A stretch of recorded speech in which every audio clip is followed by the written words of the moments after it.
So I'm finna teach you right quick how to make some water for your muertos, para la Santísima, for Santa Muerte. Okay, very important that you go to a graveyard. Do you have to go into the graveyard? No, I think that's a misconception. Everybody think you have to go to the graveyard inside, right? You don't have to be. The ground, the earth needs to be touching each other. Like the ground of the cemetery, the earth of the cemetery, always go to the grass. And even if it's just a fence, the element and the spirit is still there. And look at that, there's a little portal right there, so we know we in the right spot. There's a little opening right there in the cemetery, in the grass. I come in a day is very important. Unless you're an experienced practitioner, don't come at night if you don't know what you're doing. But if you feel like, I want to make some water for La Santa Muerte, I want to bless some water for La Santa Muerte or for my muertos, I'm gonna get them some water. I'm gonna make them some spiritual water. And I also got an offering of 3 pennies. Okay, and it's gonna be my offering to them. If you got liquor, you could bring them liquor. If you ain't got no liquor, you only got whatever you got right now, still leave them an offering. And I'm going to sing to the spirits. I'm going to call on the spirits, tell them thank you, tell them how much I appreciate them. And I ask that I leave this as an offering to them, as a token to them, as I'm going to take some of the flowers from the earth so that I can make what I need to make. So when you invoke them, when you thank them, right? And I came to the portal, right? You go to the front of the gates first to say thank you, to let them know that you're going to be taking some flowers so that you can make some water, some spiritual water, some blessed water. And after you do that, okay, then it's okay for you to take your offering or take your flowers so that you can make it. And I'm going to give them an offering because I feel like they're telling me, like, girl, if you don't leave them pennies, so here you go. I give that as an offering. And then you're just going to pick flowers. We have dandelions all over here, so I'm just gonna pick 21 dandelions. Okay, in order for me to make the water, that's all I need is just the 21. And then after I'm done, I'm going to show y'all how y'all consecrate the water, how y'all make the water, and what you can use it for. So you know how much I love to keep things simple and sweet, right? I'm going to show you how to finish off the rest of this ritual. And what you're going to need is an empty bottle. It could be a water bottle, it could be a wine bottle, it can be a glass kombucha bottle. It does not matter. You just need a bottle, an empty bottle. And you will also need salt. You can honestly just use those 2 ingredients because you're going to need some, you're going to need the empty bottle, you need the salt, a little bit of liquor, right? If you cannot use alcohol, like liquor alcohol, rubbing alcohol is fine, but if you can use liquor, just get a little bit of liquor. You don't need that much. And for my personal touch, okay, I'm going to add some essential oil. This is sandalwood. Sandalwood is very, very powerful when it comes to protection and when it comes to cleansing. I'm just adding this in. This is my personal ingredient, okay? You do not have to add sandalwood, and the only reason I'm saying that is my personal. I add it because I like the scent. It smells so good. But if you're like, I don't have essential oil, but you got salt, you got a little bit of alcohol, you got water, and you got your flowers, that's it. That's all you need, okay, to make your water. So all I did was soak the water, the flowers a little bit inside of some water. I wish I could show you those. Oh, there we go. Just because it had like bugs and stuff and like that, I don't want to just put the bugs inside of, the water for my Muerto or for La Santísima. So now what I'm gonna do is I'm gonna transfer them all, root and all, stem and all, and everything into the bottle. Because remember, you uprooted these from the earth. You uprooted them from the cemetery, so you still want to utilize that power. And it's going to be all 21 flowers. Do you have to use dandelions? No, you can use clovers. I know sprout over in that area. Anything. I get daffodils that sprout in that area. So anything that you have, just use what you got. And I'm always very big on use what you got. So the flowers in there, very simple.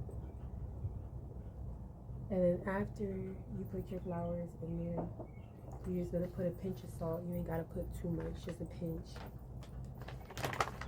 This helps with consecrating the water that you're making. Okay, so we have everything, the salt, the flowers in here.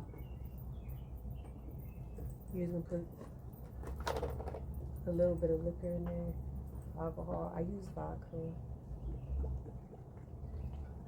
And this is also going to prevent it from getting a bad odor, right?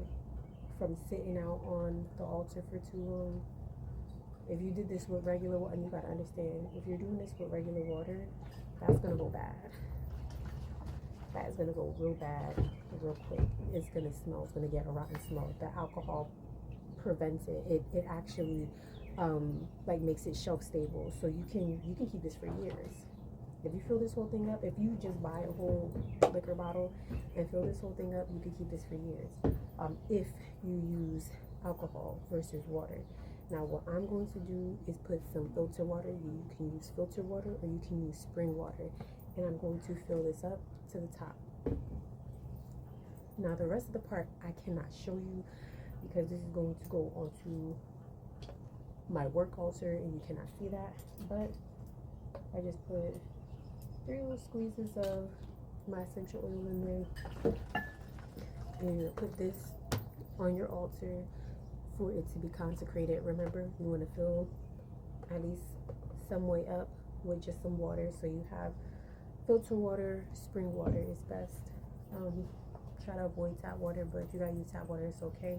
And now what you're going to do is you're going to put it on your altar. You're going to keep it there for over 24 hours.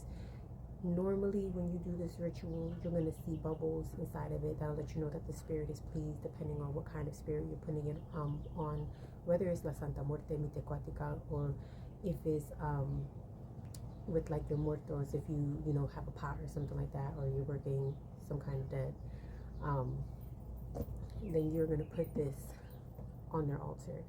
And then in order for you to bless it, now if you're working with La Santa Muerte and you're doing this as a ritual because you want to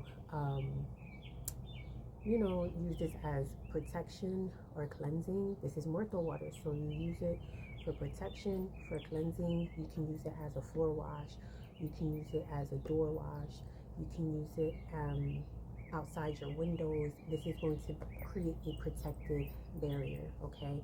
This is also going to be like holy water, so you use it in any ritual that you have that requires for you to use holy water. It's going to cleanse, and it will always, it will protect. So it will do both. It will cleanse and protect. Whatever you decide to use it for, it's going to do cleanse and protect.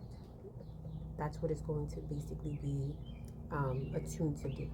All right. It's not going to do nothing else, you know, crazy. This is literally just your own holy water that you're making, or Muerto water that you're making for protection. If you work with Muertos, this is going to be the best go-to water to make.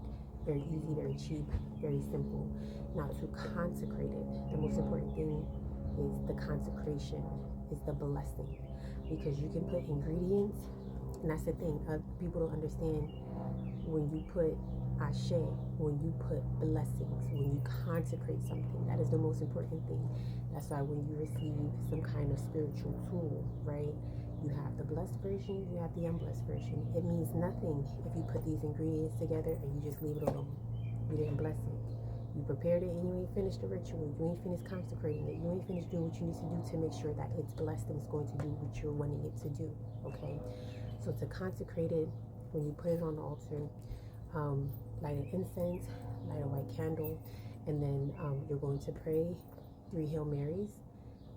You're going to do Glory Be, and you're also going to do Our Father. So you can start with Our Father, Glory Be, and then 3